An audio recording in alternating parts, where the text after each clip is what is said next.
اعوذ باللہ من الشیطان الرجیم بسم اللہ الرحمن الرحیم اذا جاءك المنافقون قالوا نشهد انك لرسول الله والله يعلم انك لرسوله والله يشهد ان المنافقين لكاذبون اتخذوا ايمانهم جنة فصدوا عن سبيل الله انهم ساء ما كانوا يعملون ذلك بأنهم آمنوا ثم كفروا فطبع على قلوبهم فهم لا يفقهون صدق الله العظيم رب اشرح لي صدري ويسر لي أمري واحلل عقدة من لساني يفقهوا قولي۔ قرآن مجید میں جو مدنی صورتوں کا یہ سب سے بڑا گلدستہ ہے، اس کے ہم 4 جوڑے پڑھ چکے ہیں، 3 جوڑے، سورہ حدید اور سورہ مجادلہ، پھر سورہ حشر اور سورہ ممتحنہ، پھر مرکزی جوڑا سورہ صف اور سورہ جمعہ۔ سورہ صف میں میں نے ایک بات کہی تھی کہ بعد میں جائزہ لے لیں گے، اگر تو ایمان حقیقی اور جہاد فی سبیل اللہ کا راستہ انسان اختیار کرے، وہ تجارت جو اللہ نے بتائی ہے، هل ادلکم علی تجارت تنجیکم من عذاب علیم، اس کا کیا حل ہے، کیا تجارت ہے؟ تؤمنون باللہ ورسولہ وتجاہدون فی سبیل اللہ باموالکم وانفسکم، یہ اگر کرتے ہو تو عذاب علیم سے بھی چھٹکارا ہے، تمہارے گناہ بھی معاف کر دیے جائیں گے، جنتوں میں داخل کیے جاؤ گے، مساکن طیبۃ فی جنات عدن دیے جاؤ گے۔ ایک خاص حد تک تمہارے ایمان اور عمل صالح کی جب ہم جانچ پرکھ کر لیں گے اور ثابت ہو گئے کہ تم نے حق ادا کر دیا، تو دنیا میں نصرت بھی آئے گی، فتح بھی ملے گی، سب سے بڑی بات یہ کہ تم اللہ کے مددگار قرار پاؤ۔ نہیں کرتے ہو اور ایمان کے دعوے ہیں اور اللہ سے محبت کے اور رسول سے عشق کے، تو کبر مقتا عند اللہ ان تقولوا ما لا تفعلون، اللہ تعالیٰ کی بیزاری شدید ہوتی چلی جا رہی ہے تمہارے اس طرز عمل پر، اور آگ سے چھٹکارا پانے کا خیال تمہارا خود ساختہ خیال ہے، امید موہوم ہے، اس لیے کہ کلام جو ہے یہ محمل کلام نہیں ہے۔ هل ادلکم علی تجارت تنجیکم من عذاب علیم، وہ تجارت تمہیں بتائی جائے جو عذاب علیم سے چھٹکارا دلا دے، وہ نہیں کرتے ہو اور چھٹکارا ہو گیا تو پھر یہ کلام غلط ثابت ہو گیا، پھر یہ کلام محمل ہے، بے معنی ہے۔ کرتے ہو تو سب کچھ ہے، اس کو کہتے ہیں ہماری فزیولوجی میں آل اور نن لا، وہ چیز ہوگی تو پوری ہوگی، نہیں ہوگی تو زیرو ہو جائے گی، پرسنٹیج نہیں ہے بیچ میں۔ مسل کے بارے میں یہ والنٹری مسل جو ہوتے ہیں، ان کی کنٹریکشن جو ہوتی ہے آل اور نن، اگر تو سٹیمولس پورا مل جائے گا تو پوری کنٹریکشن ہوگی، اور اگر وہ سٹیمولس جو ہے کم ہے تو بالکل نہیں ہلے گا وہ، یہ نہیں کہ وہ درمیان میں آل اور نن لا۔ اچھا، اس کے لیے جو آدمی چاہیں گے کیسے ٹرین کرنا، کیسے تیار کرنا، وہ سورۃ جمعہ۔ اب یہ جو دوسرا، بلکہ کہنا چاہیے کہ جو چوتھا جوڑا آ رہا ہے، اس میں ایک تو ترتیب آپ الٹی دیکھ رہے ہیں، پہلے آ رہی ہے وہ سورت جس میں کہ تسبیح کا ذکر نہیں ہے، بعد میں آئے گی سورۃ تغابن جس میں تسبیح کا ذکر ہے۔ دوسری بات یہ کہ یہاں نفاق کا تذکرہ ہے اور سورۃ تغابن میں ایمان حقیقی پر جامع ترین سورت ہے۔ میں نے آپ کو پہلے ہی بتایا تھا کہ وہ مباحث، اب نفاق کی جو بحثیں آئی ہیں سورہ نساء اور سورہ توبہ کا تو اکثر حصہ اس پر مشتمل ہے، اور بھی تقریباً تمام مدنی صورتوں کے اندر وہ ذکر موجود ہے، کہیں ذرا ڈھکا چھپا ہے جیسے سورہ بقرہ میں، کہیں کھلم کھلا ہے، اعلانیہ ہے۔ اسی طریقے سے ایمان کی بحثیں تو پوری مکی قرآن میں پھیلی ہوئی ہیں، اور اس کے بلکہ اور خلاصے نکال کر بہترین جو ہے مدنی قرآن میں بھی لکھ دیے گئے ہیں، آیات الآیات ہے، آیت الکرسی ہے۔ لیکن ایک خلاصہ 11 آیتوں پر مشتمل نفاق کی حقیقت پر یہ سورہ منافقون، یہ منفی ہے، مثبت شے کیا ہے؟ ایمان۔ 18 آیتوں پر مشتمل جامع ترین سورت قرآن حکیم کی ایمان کے موضوع پر سورہ تغابن۔ نفاق کے بارے میں چند باتیں سمجھ لیجئے جو اگرچہ پہلی بحث میں بہت آ چکی ہیں، لیکن آج پھر میں بتا دینا چاہتا ہوں۔ نفاق کی 2 قسمیں، ایک وہ شخص جو شعوری طور پر دھوکہ دینے کے لیے ایمان لایا، وہ شروع ہی سے منافق ہے، ایک دن بھی اسے ایمان کی لذت نصیب ہوئی نہیں۔ سورہ آل عمران میں اس کی مثال موجود ہے، سازش کی، صبح کو ایمان لاؤ، شام کو مرتد ہو جانا، تاکہ یہ اسلام کی جو ساکھ بن گئی ہے گڈ ول بن گئی ہے، یہ ختم ہو جائے۔ تو ظاہر بات ہے جیسے کہ فرمایا گیا سورہ مائدہ میں وقد دخلوا بالکفر وهم قد خرجوا به، وہ کفر کے ساتھ ہی داخل ہوئے تھے اور کفر کے ساتھ ہی نکل گئے، ان پہ ایک لمحہ بھی ایمان حقیقی کا آیا ہی نہیں۔ یہ بہت کم لوگ تھے اس قسم کے منافق۔ اصل منافق جو وہ کون تھا؟ دعوت آئی، دعوت نے قبول، دل نے قبول کیا، بات ٹھیک ہے، صحیح بات ہے، چلو پیش قدمی کرو، لیکن تھے کم ہمت، بزدل، تھڑ دلے۔ اب ظاہر بات ہے یہ دعوت تھی انقلابی دعوت، انقلابی دعوت میں تصادم کے مراحل آتے ہیں، اور وہاں جو ہے تکلیفیں، آزمائشیں، مصیبتیں، ایثار مال، بذل نفس، یہاں تک کہ وہ مرحلہ بھی آ سکتا ہے کہ نقد جان ہتھیلی پر رکھو اور میدان میں آ جاؤ۔ اب جو ذرا کمزور لوگ تھے ان کی ٹانگیں ذرا ہلنی شروع ہوئی، کپ کپی۔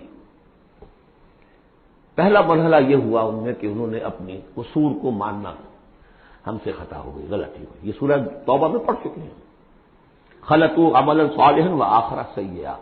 اب یہ ہے کہ کسی اچھے کام بھی کر رہے ہیں، کسی کو کوئی برا کام بھی کر دیا، کبھی کوئی لبیک بھی کہہ دیا، کبھی کہیں کھسک گئے، لیکن اپنی غلطی مان لی کہ حضور ہم سے غلطی ہوئی، ہم کوئی جھوٹا بہانہ نہیں بناتے، آپ جو سزا چاہیں دے لیں، ہم حاضر ہیں۔ اس درجے کو کہیں گے ضعف ایمان، یہ نفاق نہیں ہے، ضعف ایمان۔ اگلا درجہ آتا ہے جب آدمی کی جو جھوٹی عزت نفس ہے، اخذت العزت بالاسم، وہ جھوٹی عزت نفس اسے کہتی کب تک مانو گے اپنی خطائیں، تو جھوٹا بہانہ کر دیا کرو، یہ تھا مسئلہ، وہ تھا مسئلہ، یوں تھا، ایسا تھا، خدا کی قسم نہیں، وہ تیسرا مرحلہ ہے۔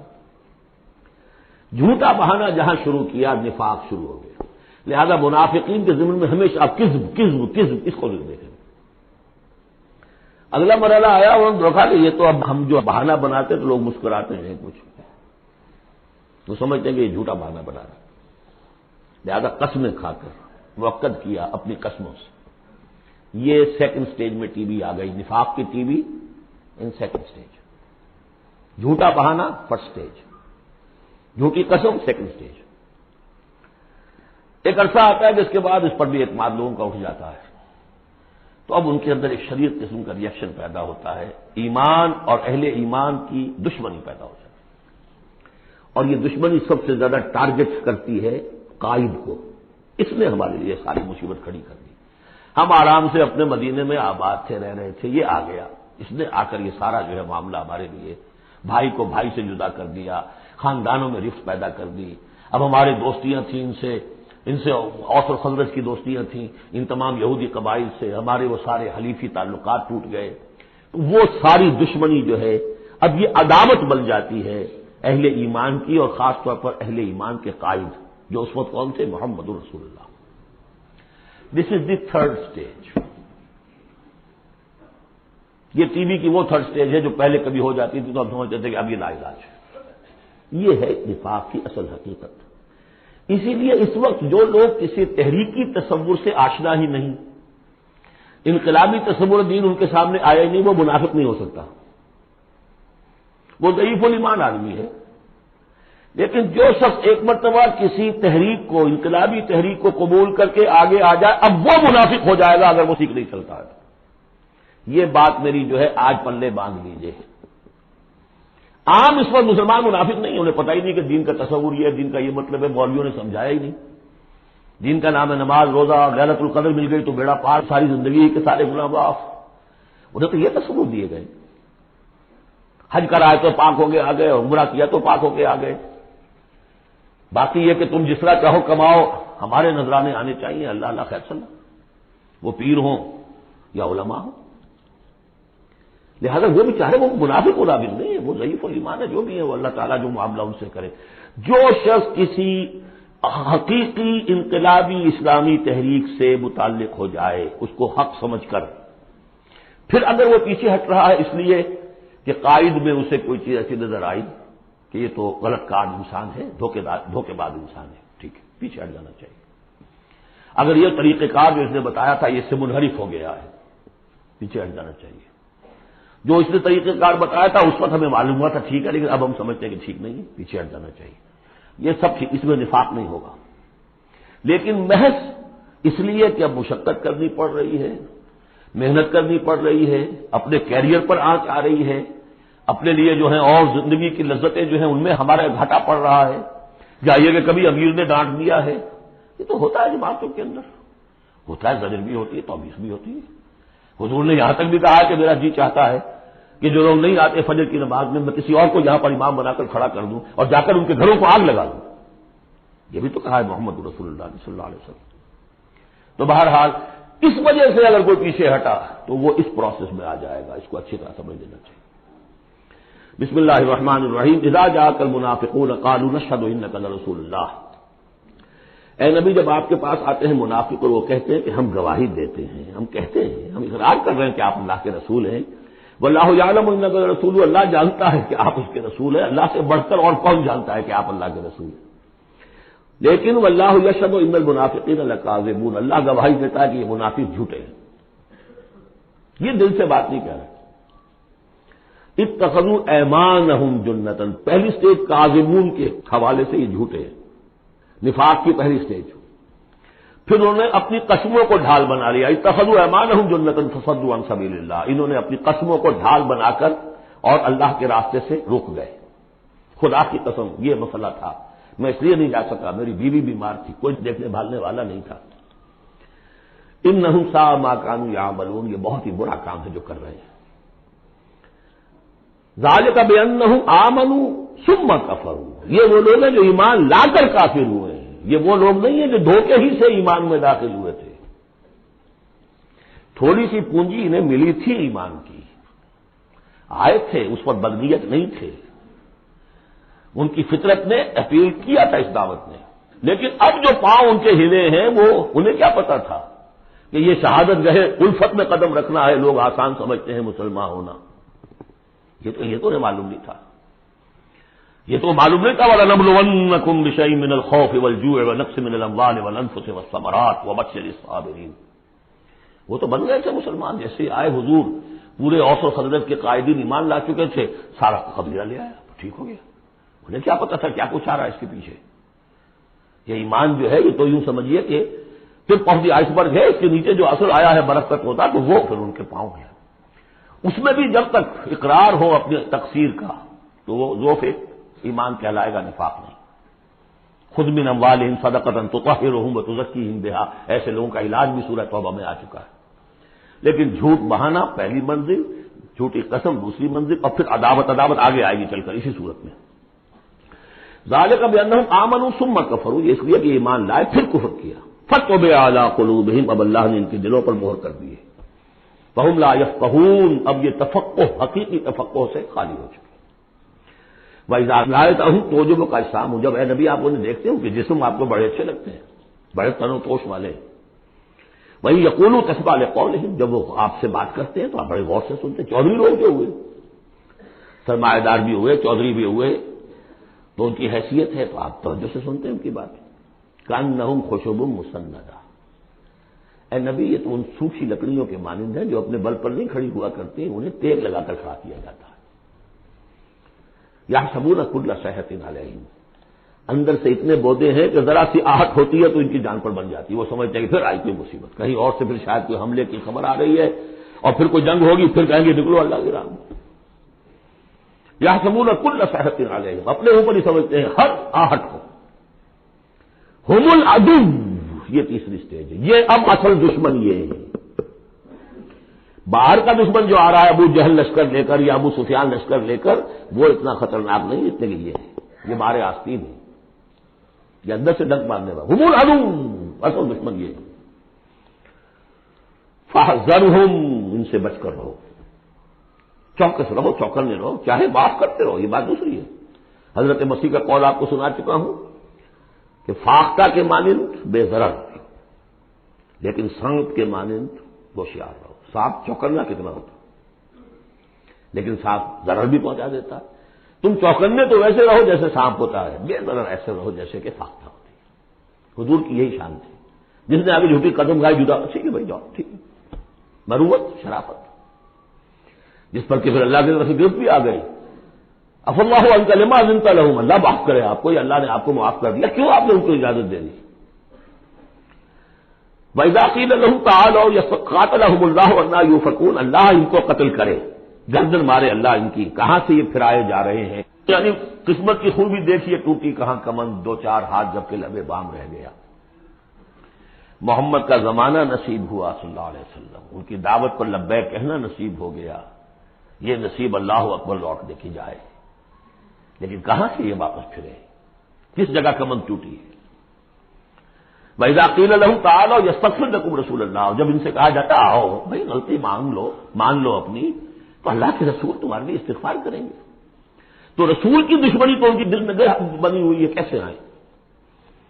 جب کہا جاتا ہے آؤ تمہارے لیے اللہ کے رسول استغفار کریں گے اللہ سے، لَوَّوْا رُؤُوسَهُمْ، وہ اپنے سروں کو مٹکا، جی آئیں گے ٹھیک ہے ذرا میں بعد میں آؤں گا، وَرَأَيْتَهُمْ يَصُدُّونَ وَهُمْ مُسْتَكْبِرُونَ، اور آپ دیکھتے ہیں انہیں کہ وہ رک جاتے ہیں، آتے نہیں، تکبر ہے، مستکبرون۔ اب نبی کے سامنے جا کے روز روز اپنی خطاؤں کو ہم اعتراف کرتے رہے، ہماری بھی کوئی عزت نفس ہے؟ یہ کیا ہے جس وقت چاہا ہمیں ڈانٹ دیا؟ آخر یہ عزت نفس ہے ہماری بھی۔ سواء علیہم استغفرت لہم ام لم تستغفر لہم، برابر ہے ان کے لیے نبی، چاہے آپ ان کو معاف فرمائیں، آپ استغفار کریں چاہے نہ کریں، لن یغفر اللہ لہم، اللہ ان کو ہرگز معاف نہیں کرے گا۔ اس سے اگلی سٹیج میں یہ آیت آ چکی ہے سورہ توبہ میں، استغفر لہم او لا تستغفر لہم ان تستغفر لہم 70 مرۃ فلن یغفر اللہ لہم۔ اب اے نبی ان کے لیے تو چاہے آپ استغفار کریں چاہے نہ کریں، آپ 70 مرتبہ بھی استغفار کریں گے تب بھی اللہ ان کو معاف نہیں کریں گے۔ اور حضور کی مربت دیکھیے، حضور فرماتے ہیں کہ اگر مجھے یہ معلوم ہوتا کہ 70 سے زیادہ مرتبہ استغفار کرنے سے ان کی نجات ہو جائے گی تو میں 70 سے زیادہ مرتبہ استغفار کرتا، لیکن یہاں 70 مراد نہیں ہے، 70 سے مراد جتنی چاہے آپ استغفار کر لیں۔ ہم الذین، اب یہ عداوت کا جو ہے ان کا جو نقشہ ہے، یہ واقعات پیش کیے جا رہے ہیں۔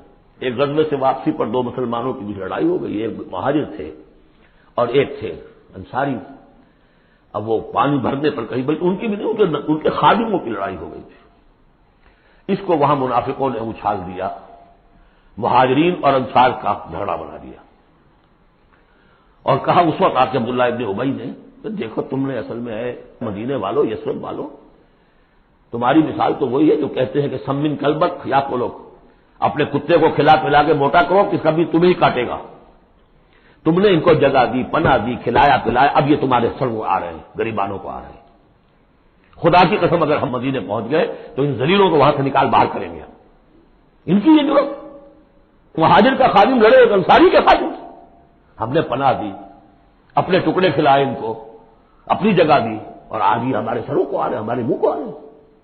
یہ بکواس اس نے کی۔ وہاں موجود تھے ایک نوجوان زید بن ارقم، انہوں نے جا کے حضور کو بتا دیا، حضور نے بلایا، نہیں جی جھوٹ باتوں میں نے نہیں کہا، یہ چھوکرے نے پتہ نہیں کہاں سے سن لیا، یہ چھوکرا کیا ہے یہ، اور آپ اس کی بات مان رہے ہیں میرے معاملے میں؟ خاموش رہے حضور۔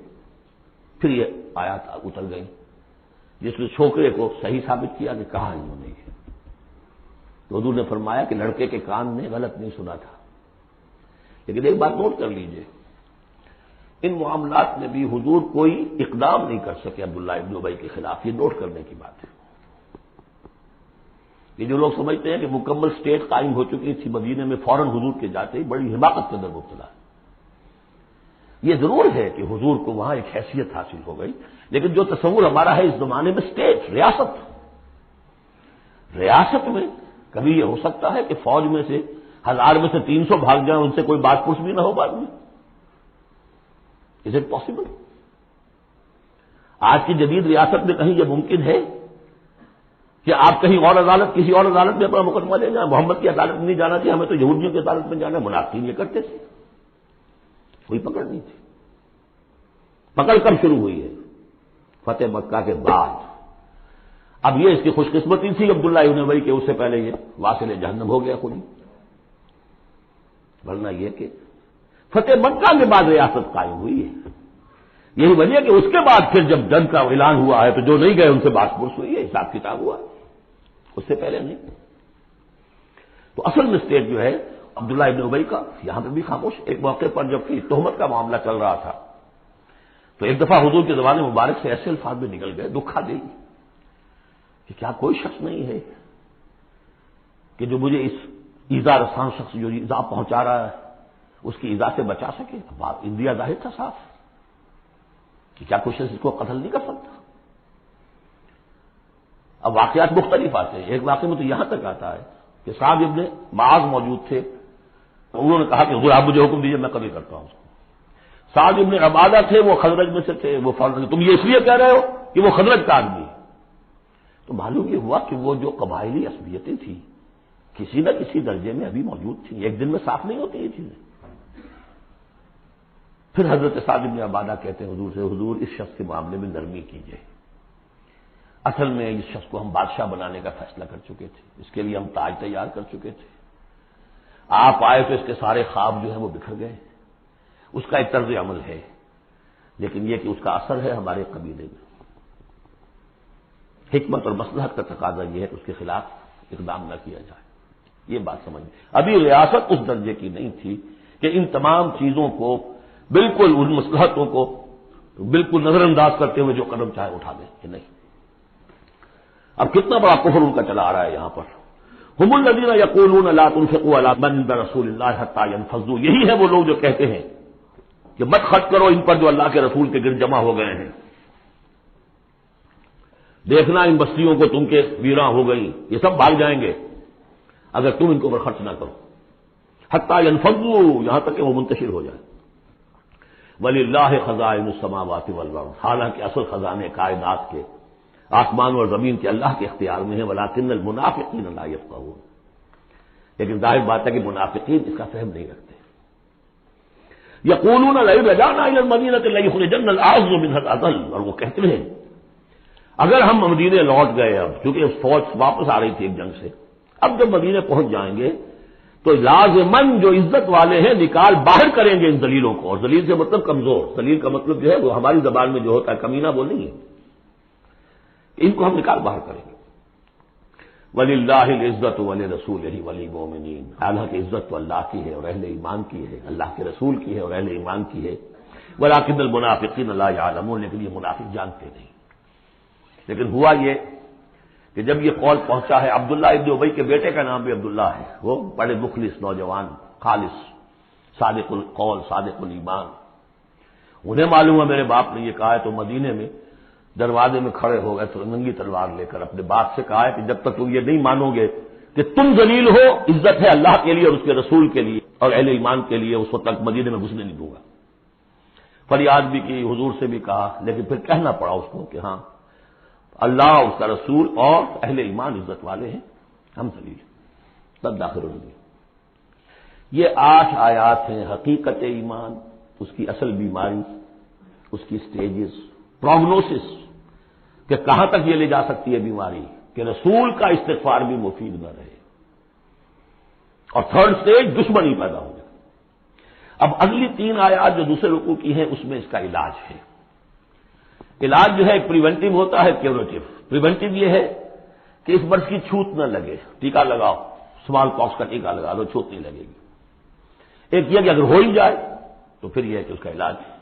پریونٹیو کیا ہے؟ یا ایھا الذین آمنوا لا تلھکم اموالکم ولا اولادکم عن ذکر اللہ. اہل ایمان تمہیں غافل نہ کرنے پائے تمہارے اموال اور تمہاری اولاد اللہ کی یاد سے. ومن یفعل ذلک فاولئک هم الخاسرون، اور جو کچھ یہ کریں گے تو وہی خسارے میں رہیں گے. اب ذکر سے مراد صرف وہ ذکر نہ سمجھیے تسبیح. اللہ یاد رہے، اپنا فرض یاد رہے، آدمی چاق و چوبند رہے، اپنے فرض کی ادائیگی کے لیے کمر بستہ رہے، سب ذکر دے. جہاد سے غافل نہ کر دے تمہارے مال اور اولاد. ان میں اتنا انہماک ہو جائے کہ وقت ہی نہیں، میں کیا کروں جی، وقت ہی نہیں. وقت کہاں سے آئے گا؟ آپ نے معبود بنا رکھا ہے اپنے اسٹینڈرڈ آف لیونگ کو، اسٹیٹس کو. اسٹیٹس سمبل معبود ہے، اب اسی کو پوج رہے ہیں آپ. صبح سے شام اور رات کے اوقات میں بھی سوچ بچار اسی کی ہے، تب کہیں جا کر وہ سمبل جو ہے قائم رہتا ہے. تو کیسے ہوگا؟ اس کا کیوریٹو ٹریٹمنٹ وہ کیا ہے؟ دیکھیے نفاق، الف اس میں ڈال دیجئے، انفاق یہ اس کا علاج ہے. انفاق، خرچ کرو خرچ کرو. نفاق کا اصل سبب کیا ہے؟ دنیا کی محبت. دنیا کا محبت کا سب سے بڑا مظہر کیا ہے؟ مال کی محبت. اور علاج بالمثل یہ ہوگا، مال نکالو. یہ ہے اس کی اصل علاج.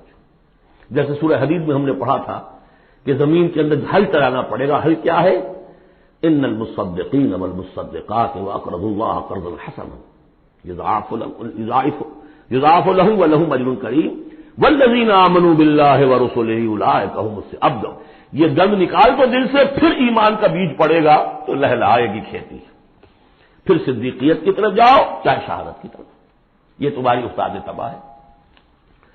وانفقوا مما رزقناکم من قبل ان یاتی احدکم الموت، اور خرچ کر دو اس میں سے جو کچھ ہم نے تمہیں دیا اس سے پہلے کہ تم میں سے کسی کی موت کا وقت آئے.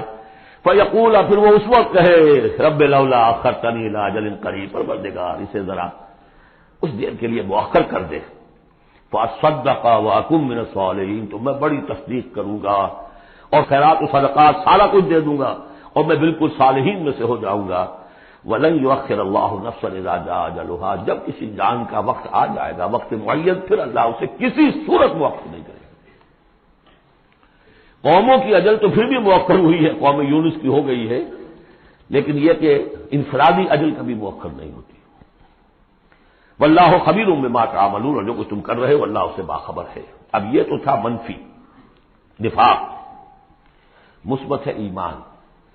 ایمان کے سلسلے میں جو باتیں سورہ حدید میں آئی تھیں، اب یہ پوری صورت، وہاں جو آیا تھا قتال اور جہاد اور حدید، یہ ساری چیزیں آئی تھیں. انزلنا الحدید اور انبیاء کی بعثت کا مقصد، وہ سارا مضمون سورہ صف میں آ چکا ہے. اس کے لیے کیسے انسان آئیں گے وہ سورہ جمعہ میں آ چکا ہے. سورہ حدید میں بھی آیا تھا هو الذی ينزل علی عبدہ آیات بینات لیخرجکم من الظلمات الی النور. وہی ہے اللہ جو نازل کر رہا ہے اپنے بندے پر آیات بینات تاکہ وہ نکالے تمہیں اندھیروں سے روشنی کی طرف. لیکن سورہ تغابن میں ایمانی مباحث ہوئی، جامع ترین صورت ہے. میں حیران ہوں، میں چاہتا تھا کہ ایک گھنٹے میں 3 صورتیں ہوں، 2 بھی نہیں ہو پا رہی ہیں.